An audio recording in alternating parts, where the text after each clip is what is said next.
It's officially New Year. This is the first video release that I've shot in 2020. Although, let's be honest, this whole New Year thing, it never really goes the way we plan, is it? We spend the lead up to New Year going, stroke of midnight, I'm going to become a completely different person. I'm going to have a new me, new year, all these big changes in my life. When all we essentially end up with is exactly what we had before, but we just spend a few weeks screwing up the date because we've forgotten what year it is. But in this video, I need to give you a bit of an update from a video that I did last year. A few weeks ago at the back end of 2019, see, I'm doing it already. Back end of 2019, I did a video about budget 85mm for the Sony E-mount, and I compared up the Sony 85 1.8 versus the Viltrox 85 1.8, and it's a bit of an update around that. First, to answer a question that a lot of people threw at me was, why didn't I include the Samyang 85 1.4? To be fair, that lens does seem like a very good option.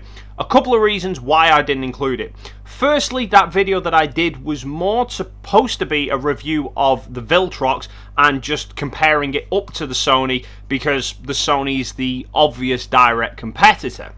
Secondly, I had considered including the Samyang when I was first planning the video out, but when I looked at the prices for all the different lenses, the Samyang was about £100 more expensive than the Sony, and I felt that that pushed it more out of the budget category into more mid-price territory. I've thought the Sony was on the extreme of budget, but considering what you got for the price of it, it kind of made it a bit more justifiable. The Samyang took it a little bit too far, in my opinion.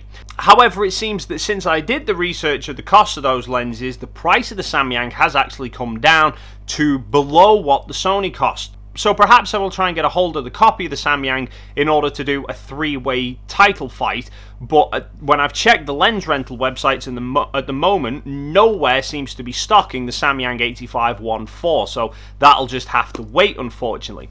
But the update that I want to do isn't actually regarding the Samyang, it's regarding the Viltrox.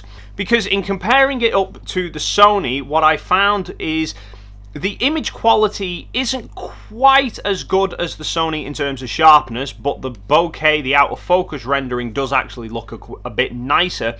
But for me, the biggest pitfall of the Viltrox, the one thing that really let it down, was the autofocus. The autofocus isn't quite as fast as the Sony, which isn't really a problem for like short telephoto lenses like this, because you're primarily going to be using them for portraits, maybe landscapes. You're not really going to be picking a lens like this up for fast action. The bigger problem I had with it was the autofocus consistency. I found it would hunt around quite a lot in shooting video. It was never sure of itself. It was always all over the place, and even when shooting stills, I found that I would have to take a series of shots in order to get the focus to land correctly. But it seems Viltrox released a firmware update for this lens to address the autofocus issues. The firmware update you install via the little USB port on the bottom of the lens. And I've subsequently done some retesting of the autofocus compared to the Sony, and two things are striking. The first thing I've established is Rusty is shit at trying to catch things. Secondly, however, the Viltrox is definitely better at autofocus than when I last tested it. They've obviously not been able to improve the speed of the autofocus because that's down to just the hardware of the motors inside. So the Sony is still faster than the Viltrox in that sense. So it's still not quite as good as the Sony in terms of autofocus performance, but it is definitely a step up from what it was in the past. And in the previous video, when I reviewed it, I was really hesitant to recommend it because the autofocus was so unreliable. So we are now looking at a lens that is almost half the price of the Sony lens, but now offers probably 80-85% of the overall performance.